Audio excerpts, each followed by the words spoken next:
In the previous video, we have seen some interview questions on Java if else and switch case. So this is completed now. In this video, we will be looking at Java for loops and Foreach loops. If we want to repeatedly do something, then we use loops. For example, if you want to print a number repeatedly, then we can use loops. So in normal way, what we should do is, let us say if we want to print a number. So let's say I want to print number 1 continuously for 10 times. So what I have to do is, in a class, I will write a class here. So in that class, under the main method, so what I have to do is system.out.println 1. That means this prints the number 1 time. So similarly, I have to write it like system.out.println 1. So this is the first time and this is the second time. So like this, I have to continue it for 10 times. That means we are continuously repeating these statements for 10 times. So in order to avoid this repetitive work, we use loops. There are different kinds of loops in Java, like for loops, Foreach loops, while loops and do while loops. In this video, we will look at for loops and Foreach loops. Let's look at the syntax of for loop. So this is the for loop. So the for loop starts with the word for, and in brackets we have to initialize a variable first. So this is the initialization, and then we have to write a condition here, and then we have to either increment or decrement the initialized variable. And here we can write our condition like system.out.println. So whatever we want to print, let's say we want to print it like 10 times number 1. So we can write it here. So in the initialization part, we can say int I equals to 0. That means we are initializing a variable here, int I, and we have to write a condition here. That means we have, since we want to print it for 10 times, we will write the condition like this: I is less than 10. That means we are initializing it to 0, and when I goes until 9, so it will print this number 1, and then when it reaches 10, it breaks out of this loop, and we have to increment or decrement. So we will increment this one. That means we have initialized I value to 0, and I value becomes 0, and it prints this system.out.println, and I value becomes 1, and it prints 1 again. So like this, it goes until I is equal to 9, so it prints 1. Whenever it goes I is equal to 10, it breaks out of the loop and comes out. So this is how we do a for loop in Java. Let us see an example in this one. I am creating a new package here. So new package, and the package name is loops, Java loops. That is the package name, and the package is created here, and I am creating a new class under this package, and the class name is simple for loop, and I am using the main method. Click on finish, and the basic program is created. So in this program, so what I want to do is, I would like to print some numbers from 0 to 9. So I will write a for loop here. For I will initialize a variable. So the data type is integer. For int I equals to 0. That means I value starts from 0, and I is less than 10. That means it prints up to 10 times. Or you can also write it as I equals to 1 for I is less than are equals to. That means until it reaches 10, value 10, it prints the numbers. And then I will say I plus plus. I am incrementing that number. So now I will say system.out.println system.out.println I will say 1. That means I am printing value 1 for 10 times. Let's run this one. Run as Java application, and you can see that the one value is printed 10 times here. Or we can say, like, let's print the value of I here. Okay, I am printing the value of I. That means whatever the value I have initialized here, so the value of I should be printed from 1 to 10. Let's run this one again. Run as Java application. Okay. See, the value of I is printed and it is from 1 to 10. Okay, so this is a simple for loop. Now let's see a for loop inside another for loop.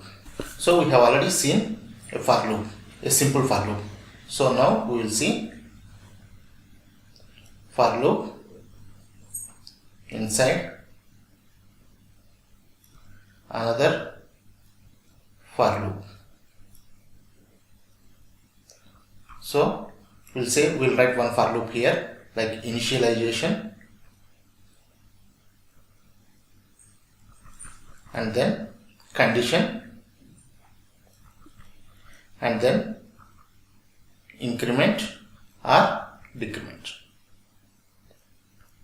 So this is a for loop. So for a for loop inside another for loop, what we will do is we will write another for loop here. So for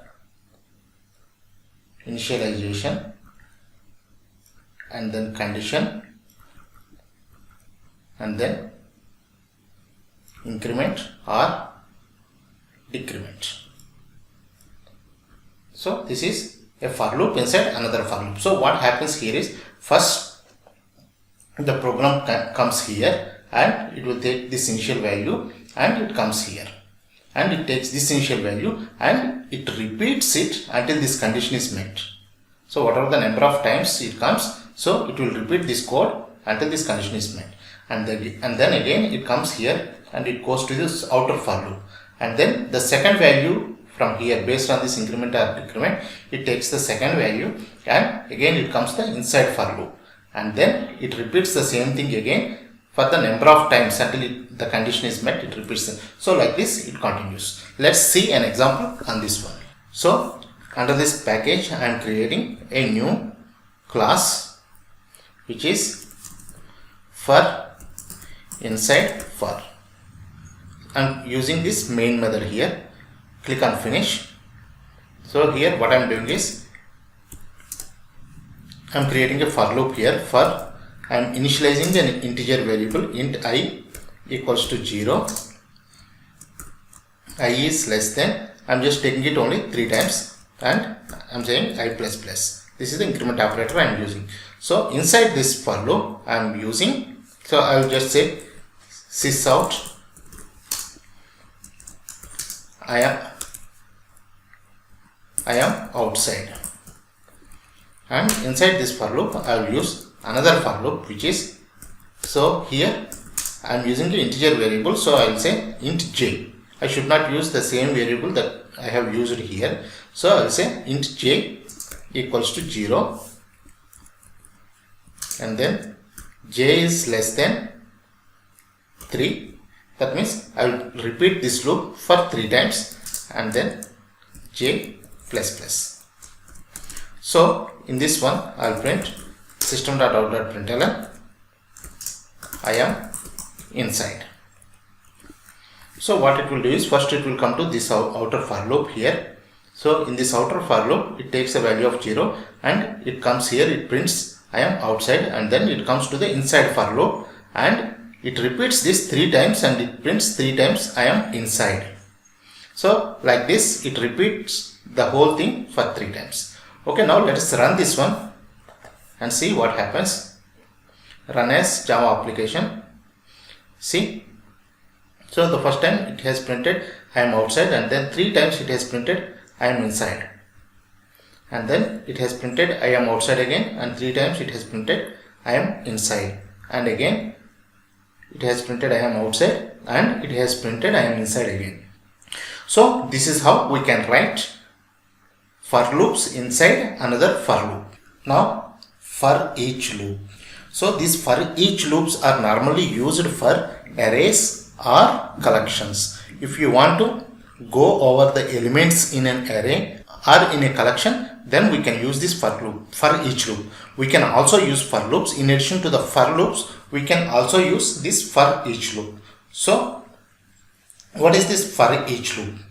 Okay, let's look at like how we can use a for loop for arrays. Okay, let's say I have an array. So which is, the array is string. So this is a string array. String array A equals to, I'll say Sunday, Monday. So like this I have all the days of a week until Saturday. So I have this one. Now let's say I would like to go over each element of this array, and I would like to print the value of each element of this array. Okay, so one way I can do this is I will use a for loop. Let's say for, I will use an integer variable for int I is equal to 0, and I need to get the length of this one. So we have 7 days here. In arrays we have a method called length. So we can say for int I is equal to 0, I is less than a dot length. That means this I value will be less than a dot length. That means here, since the length is 7, so it comes as 7, value 7 here, and then I will do I plus plus.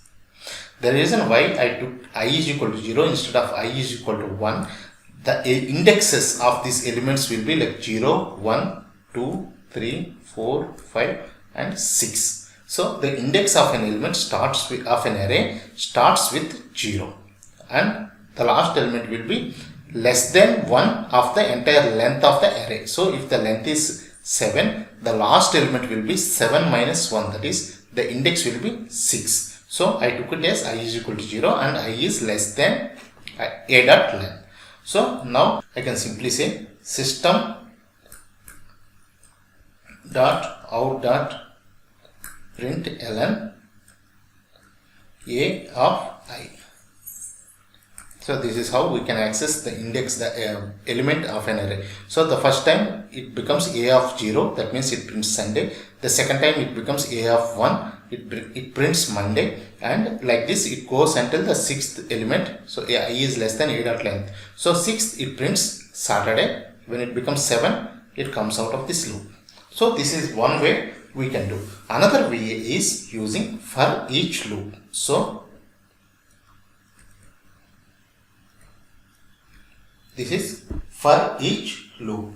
So in a for each loop, in order to access the elements of this array, so what we can do is we will write the statement like this, the for each loop like this. For, here the elements of this array are of string type. So we can see it like, these are in double quotes. So these are of string type. So I will define a data type string, and I will give a name to this data type, which is day, and I will use this symbol here, and I will mention the name of the array here, A. And now I will open braces here, and I will say system dot out dot println day. So what happens here is I am taking a for each loop and I am defining whatever the element data type here. I am taking the data type and I am giving a name to this data type. So string day, and I am giving the name of the array, which is A here, and I am giving it here. So what happens is it goes through each and every element of this array and it takes the value into this data type, the variable that we have declared here, which is day, and then it prints this one. So this is how we can use a for each loop. Now let's see an example for both of these. One is the for loop and then the for each loop, and see how we can print the values of an array. I'm creating a new class here. So new class for array, and I'm using the main method here. So here what I'm doing is, first I'm declaring an array here, so which is of type string. So for string, okay, string a equals to, I'm saying Sunday and Monday, Tuesday, Wednesday, Thursday, Friday,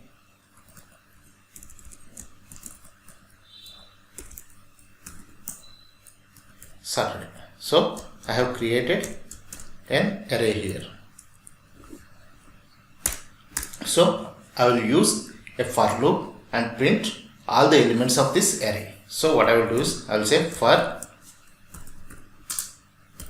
int I is equal to 0, I is less than a dot length. That means it gets the length of this array, which is 7 here, and then I will say I plus plus. And now what I can do is, I will say system.out.println days plus, I'll say a of I. So this is how I can print. I can use a for loop and I can print all the elements of an array. So let's run this one. Run as Java application, and it is printing Sunday, Monday, Tuesday, Wednesday, Thursday, Friday and Saturday. So this is how we can use a for loop. Now let's use a for each loop. I'm creating a new class here, and I'm saying for each array, and I'm using public static void main here. Okay, so here what I'm doing is, I'm just copying this string which is an array. So I'm just copying the array here. Okay, so this is our array. So now for a for each loop, what we have to do is, we have to write this for, and then the data type of this array elements is a string. So string day, then I have to use this array name here, so which is a. So what happens here is, so each time the value of this element of this array, it comes and stores in the string element day. So now what I can do is, I can say system.out.println day of the week is plus day. So this is how we can use a for each loop. Let's run this one. Run as Java application.